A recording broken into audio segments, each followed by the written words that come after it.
It was hot and I was by myself, so here's the best I could do. This is how you fix the faulty ground on your Colorado AC. 2003 to 2012. This is what makes your AC resistor and wiring harness go bad. The ground is bad.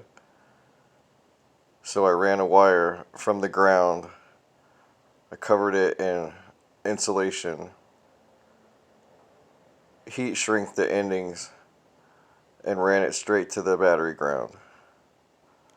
This should no longer be a problem, and it won't cause problems down the line in your wiring. Thanks for watching.